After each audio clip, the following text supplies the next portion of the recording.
Yes, I know that we used to do a January and a February and a March wrap up, but we're going to do a books I read in Q1, so January, February, March of 2025. Welcome back, or if you are new here, welcome. My name is Katrina, and I make bookish content here on this channel every-ish week, as well as movie reviews. I try and bring you something every week. Anyway, life has been very busy, hence why we're just doing a Q1 wrap up. Normally I would have read this many books in a month, maybe less.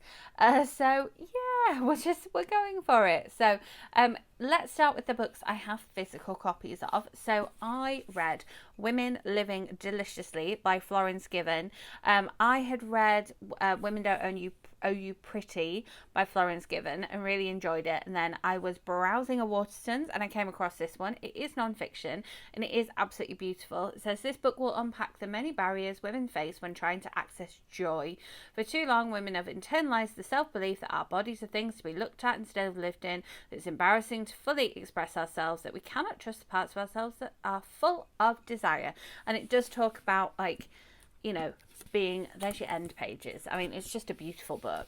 It does talk about there's lots of inspirational quotes in here, but having the mindset and the open-mindedness enough to be able to experience joy and having that kind of just space in your head to actually live in the moment. And I ended up listening to it on audiobook. I love the edges of this page. I think it's brilliant.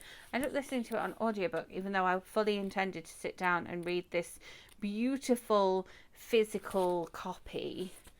I like that one. That's kind of my big takeaway from it, is having those quiet moments and not letting every single moment be filled with thoughts and things, and phones being things that we fill those moments with, but having those moments to recognize what the joy is. Oh, here it is. What kind of beautiful ideas rush in when you leave the gaps of your mind open without filling them? And I really enjoyed that.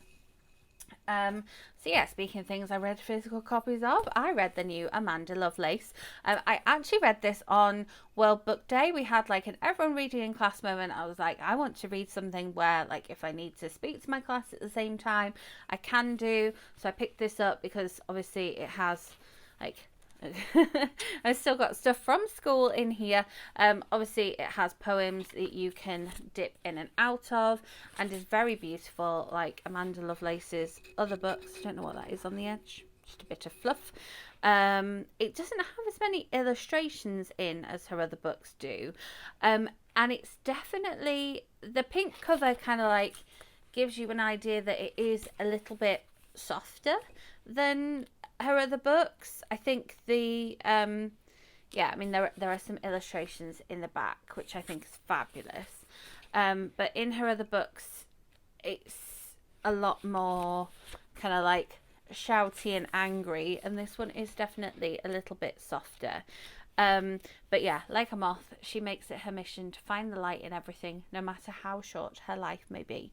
So again, just about finding some more light. So a bit of poetry. So we've got some non-fiction and some poetry, and then a classic one, which if you have seen my latest video, you will have seen.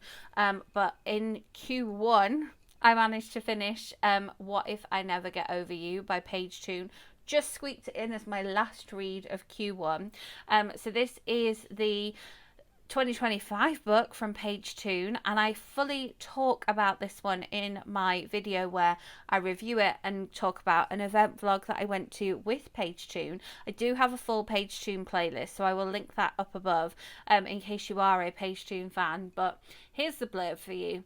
Ellie didn't expect to fall in love while travelling in Europe, but she also didn't expect to meet a man like Ash. 3 blistering days in Lisbon are all it takes to form an unforgettable connection, deep enough for them to plan to meet again in Madrid. But Ellie arrives late, and Ash is nowhere to be found. 6 years later, the memory of Ash and their time together still burns deeply in Ellie's heart. She hopes that her dream job as a gardener on a grand estate in Wales will bring the fresh start she desperately needs, but when Ash unexpectedly crashes back into her life, Ellie is forced to question if the universe has other plans. Very dry today. So yes, absolutely loved this one, and it's out now. So all the books to talk about will be linked in the description box. But I got this beautiful Spreadsheet edition from the Works, and Asda also has a Tickle Pink Spreadsheet edition. Or you can have some beautiful other editions, and look out on my Instagram, which is also linked in the description box below, for a signed giveaway of this one coming your way very, very soon. So we have a few other books to talk about, you will be pleased to know. So if you saw my 2025 books I want to read in 2025, if you haven't, I will link it up above. Whoop. It'll probably be in the end screen for you too. You will see that when I filmed that one, I had already read this book. So this is We All Live Here by Jojo Moyes. This came out in the UK in February, and this is that like classic Jojo Moyes of a woman trying to kind of have it all and hold things together despite all of the challenges that come her way. Our main character has 2 children, 2 daughters, but she also has a stepfather and a father who's suddenly come back into her life, and she's just trying to kind of like navigate being in her 40s and kind of like living her life, and keeping the house together, unblocking and fixing the toilet, wondering what on earth is going on in her garden shed. And it was just a nice read. It wasn't anything revolutionary. It's not one of those Jojo Moyes novels that will kind of like stick in my head like some of them. Maybe for you, but it was a nice read, and it was a solid read. You know, when you're in with a writer that you know and you kind of are familiar with, it was that kind of like feeling. It was a solid read. Then we go back to some non-fiction, so I hope you are here for a bit of both. We have Stanley Tucci, What I Ate in 1 Year. So I absolutely loved listening to the audiobook of Taste by Stanley Tucci, where he talks about literally taste and his kind of cancer and how that affected his taste, and he also talks about his life and other things, obviously. So this is a diary of literally what it says on the cover, what he ate in 1 year. So there were parts that were a little bit mundane and a little bit formulaic, where he was just like listing the fact that he had, you know, spaghetti that he put, you know, tomatoes with, or he had some bruschetta, or he had half an avocado on toast and an egg, or something like that. Like, it was sometimes just a little bit listicle like that. But then there were other points where he was talking about like the filming of Conclave and how the set of that was, and how he admired the other people he was working with, and how the what's it called, catering on that set worked. And so that was really interesting. And then there was other points where other people had cooked for him. There were a couple of points where it seemed a little bit name droppy, but I'm here for it. I like a bit of celebrity gossip. So I would say this isn't as good as Taste, but I'm glad I listened to it. And again, he narrates the audiobook, and so it was definitely worth him narrating it. Then a couple of books I actually have read at school this year. One of our texts this year was Under the Tudor Rose, which is a Tudor spy story by Alan Childs. I do not recommend this book. This was like a core text or something. The copy that I have, we managed to get hold of 2 secondhand copies that were obviously used in schools quite a while ago, and so weren't really that great. So yeah, if you may have this on your kind of like radar of things to inspire writing when you are doing a Tudor topic, please steer clear of it. It's not good. There was nothing spy-y about it really. I wasn't invested in the plot in any way, shape or form, and neither were my class. And then something non-fiction, flicking back again to non-fiction, that we actually read this illustrated version, so I wish I brought it home to show you, but this is The Silk Roads, the extraordinary history that created your world. So looking at the Silk Roads and the trade routes and the impact that had on where we are today, basically trade and cities being built up, and the impact it had on religion and literally the way we live. And you can see from the cover there that it's got, skyscrapers and aeroplanes down to the first tractors and then camels going through the desert. And I wasn't interested in every part of it, but I think the illustrated version was a really good version to read because it was interesting, and you had that kind of like the pictures to look at as well and the captions to look at, and it was a really beautifully illustrated edition. I learned some things I didn't know before, which was great. As a teacher, you end up picking up bits here and there that is brand new information to you. And so I liked that. Again, it didn't keep everybody engaged. And I think it was quite a lot of reading to get through because each page would sometimes be like a full like A3 sort of size piece of text. But it was definitely different and something that I've read this year.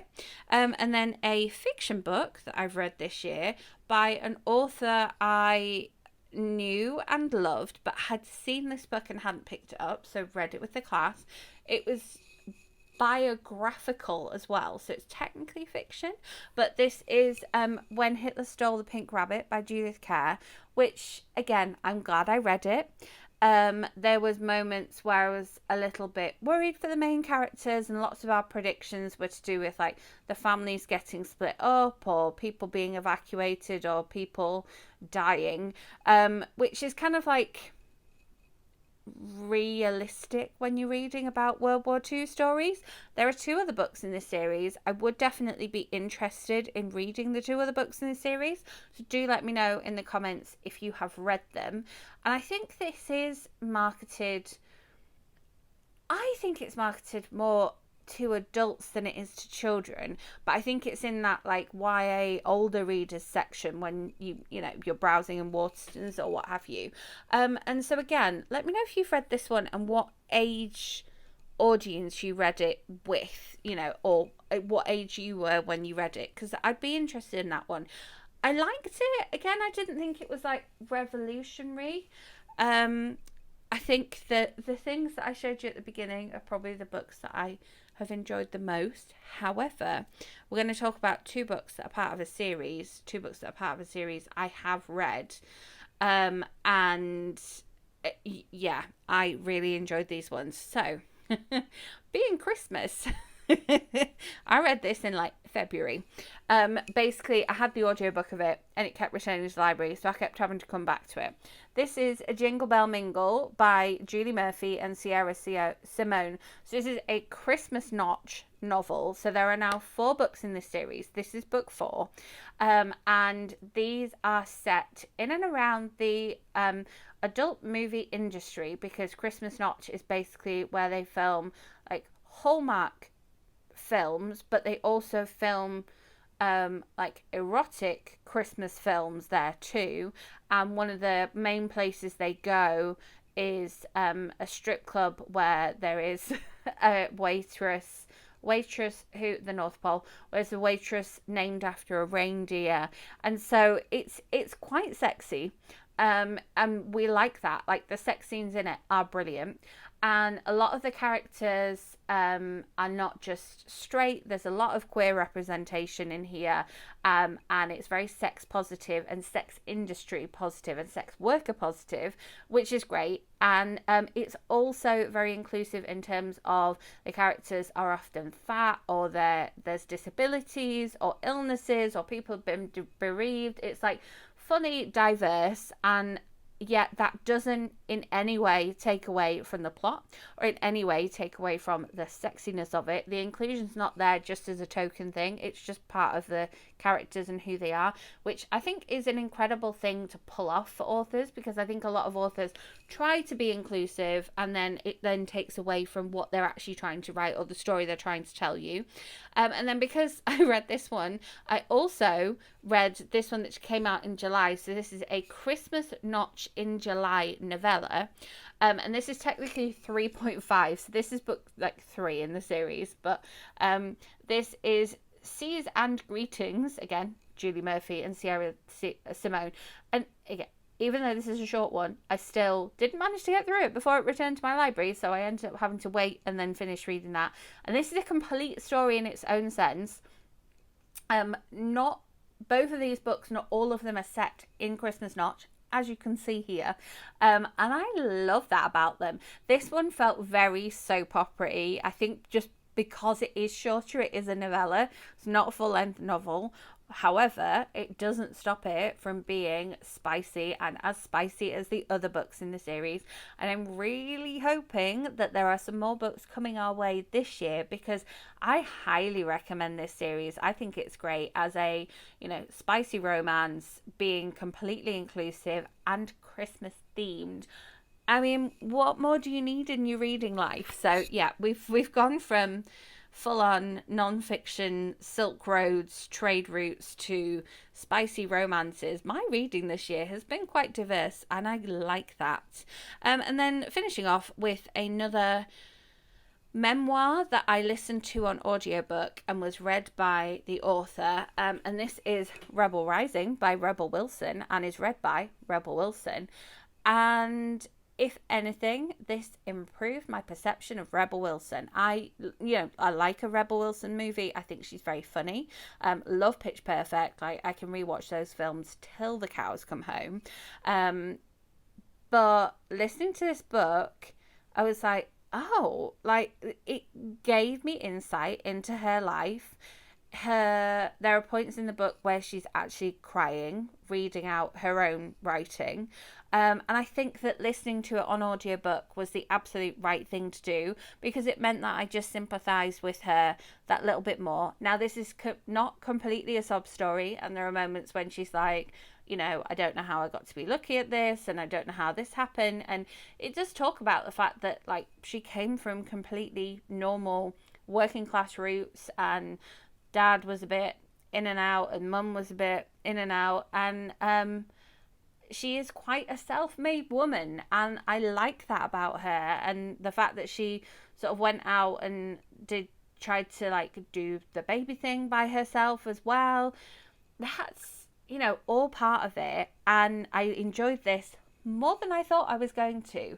And that sounds weird that I picked the book up and then wasn't expecting to enjoy it, but I definitely enjoyed it more than I thought I was going to.